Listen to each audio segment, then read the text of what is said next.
Hi, welcome back to the table. I wanted to do a quick video on this game, Quetzal, the City of the Sacred Birds. Mainly because I just picked it up. I played it. I liked it right away for its simplicity. It's a worker placement game with set collection. Very easy to teach. Has a cool mechanic with the meeples, or you're rolling them, dropping them, and depending how they land, the meeples have a light and a dark side. That's how you'll be able to use them. Either they're all going to be light or dark when you put them in an area. You'll be placing them in areas to try to get majority, so you can collect cards, i.e. you're collecting sets. For points, there's going to be an area where you can get these little tiles. They're bare or crates. Well, you'll be putting them on your player board. I'll show you in the table in a bit, and that will give you special powers throughout the game. So you just have that that asymmetric power, where if a player could end up having special powers all the time, as long as they're showing on the board. You can keep gaining new ones and moving them over. So you also have that. Again, it's very easy to teach, quick to play. I do like longer games. Some people don't, but this one, it doesn't stay there for hours and hours. It does have a cool mechanic of the meeples. Show you how it works real quick. I'm not doing a whole rules explanation. That's how it works here. I'm just going to show you how it works. If you like it, see if you like the cool mechanics, shooting the table. Well, here's Quetzal, the City of Sacred Birds. It is, I just played this a few months back, and I actually liked it for its simplicity. And it's a worker placement game with a pretty cool mechanic, which I'll show you in a bit. Again, like I said, it's a worker. Let me get the meeples out. It's a worker placement game where you're gonna have the scoring track on this side. There's gonna be well, I wouldn't even say a tech track way up there, but it's another track where you can get extra little bonuses. You're gonna get a little bit extra money, an extra point by reaching a certain area, one of these crates if you reach that area. So we'll go over the board. The board is like Pillars of the Earth, I believe it is, where it's got numbers. So you're gonna go around 1 through 7, and you'll be putting your meeples out.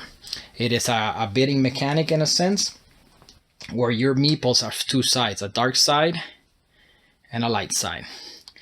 The way the meeples work is you also have a giant meeple, a big one, like a grande meeple from Tuscany, viticulture actually, which will basically do either one. And you will take, how a game works is you take all your meeples, you shake them up, and you drop them. Any meeple that lands standing up, you're gonna get a coin. Any meeple on and a coin, and you can change either dark or light. You get to choose how you want to use it. If it's on its side, you don't get the coin, but you do get to choose if you want it on the light and the dark later on as you wish. The other ones you'll use as they land. Boom, boom, boom. Let's say these two are on their side. So here, for example, you would have 3 light side, 1 dark, and 2 that you can choose whatever you want to do later. With that being said, you're gonna take your meeples, put them on your board, on your area, and you're gonna have area number 1. Here you will be bidding for position, not bidding per se, but putting your meeple where you want it. The first spot you're gonna pay 5 money. Get it up there, and you'll get to pick up the 2 cards from here, and it'll go down all the way like the second area. You'll pay 4 money, and you'll pick the other 2 cards, so on and so on, all the way to the last one. Well, you'll pay 1 money and you'll get the last remaining card. You can also just get 1 card here and a blank card up here. There's going to be a stack of cards up here and a blank card. And what you're trying to do over the game is collect cards. You're set collecting. For example, this card, put my meeples down. This card, for example, if you get one of them, if you trade in one of them, you're gonna get 2 points. 2 of them, 4 points, and you can't see it. 3 of them, you're gonna get 7 points. So you're gonna be collecting cards. So that's one place you're gonna get cards. The second place will be, so we gotta look where number 2 at. That was 2. Number 1 was up here, where you're gonna get your well, you'll take first player marker and you're gonna move one spot on that track up there. The second spot is where the game is changes quite a bit, where you'll be putting your meeples on this area, kind of like a Stone Age. And here the first player will get to pick either dark or white, dark or light. So let's say you pick light and you want to drop 3 of them in there.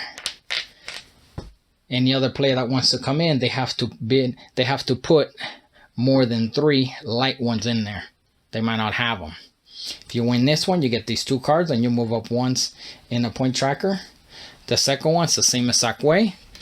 Bidding, you put all your meeples there. You get to pick the first player that drops them in there, either light or dark. You'll get to pick same thing, 2 of these 2 cards and a point up there on that track up there.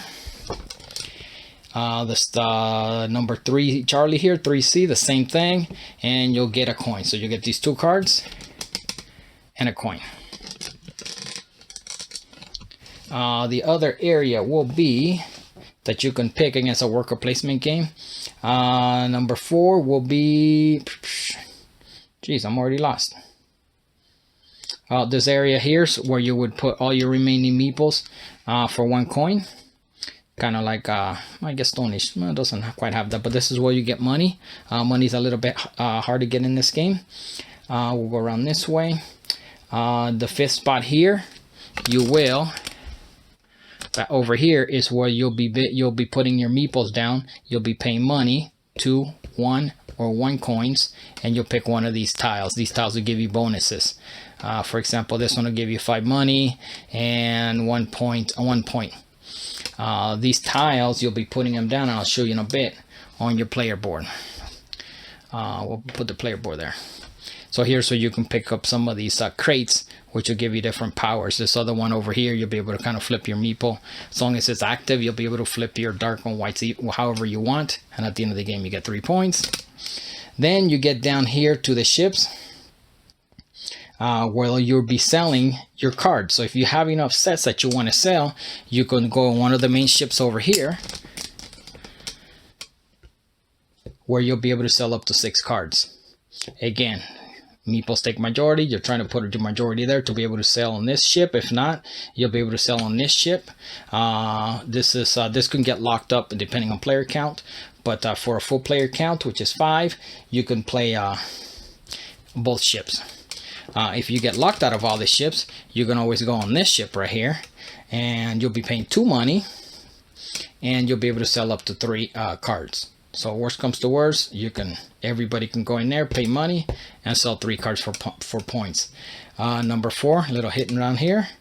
Only dark meeples will go there. You'll get rid of a card, but you'll get 7 money. So this is a place to get a lot of money if you're really strapped for money. The player boards are, let's put one right here in the middle. Let's squash this. I'll show you the cards in a bit. These are your player boards. They're going to have an X side and an active side. On your turn, you can have up to 2 of these crates open here. The ones that have an X is a one-time. You just put it to the side. If you want to have active ones, and ones that don't have an X will be active, you'll be able to put them down, and it's kind of like a special power the rest of the game. As long as it's active, you'll keep getting that stuff, and you can have up to 2. If you ever wanted to add another one to it, this one will have to get retired, and then you'll add your new one there. So it does have kind of variable player powers, where you can buy crates over there, and you can have different powers for your character, and you'll put all the other ones over here, because at the end of the game, they're going to be scoring your points. The cards, show you some real quick. They do tell you at the bottom there's going to be a tiny number, and it shows you how many cards are in the game of that. So that one is, for example, 9. So there's only 9 of those in the game. Then 15 or 18 or 12. So it kind of tells you how rare they are. And those will be the cards, again, you're collecting 1, 2, or 3. And for obviously the rare ones, you're going to get a lot of points. But there's some variety in these cards. It's not much here, but it is just a straight up worker placement game, set collections, real simple. The game is not hard to find. It's not very expensive. It's got a pretty cool theme to it. I do like the meeple mechanic where you're shaking them and you're trying to see if they land. I have yet to get them to land like that. My daughter has. I have not gotten them to land on standing up, but that is pretty cool to do. Again, you also have the big worker, which would be used as any worker, any color, just to kind of, if you needed to, that extra one there. The coins, obviously I've upgraded them, but there they are, just very basic coins. The 2-player mode has an automaton, basically a dummy player. Well, yeah, you'll be flipping cards, a special deck of cards, and it'll show you what action the dummy player takes.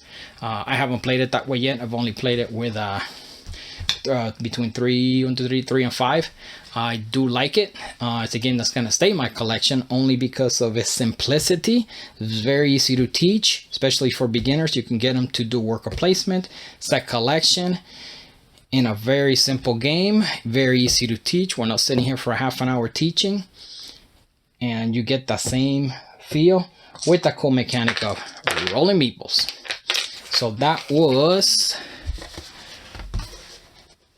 Quetzal, the City of the Sacred Birds. It is a plus for me, meaning if you like this theme, you like something like this, very basic, look for it, pick it up. I think I paid less than $40. I think 30 or 35.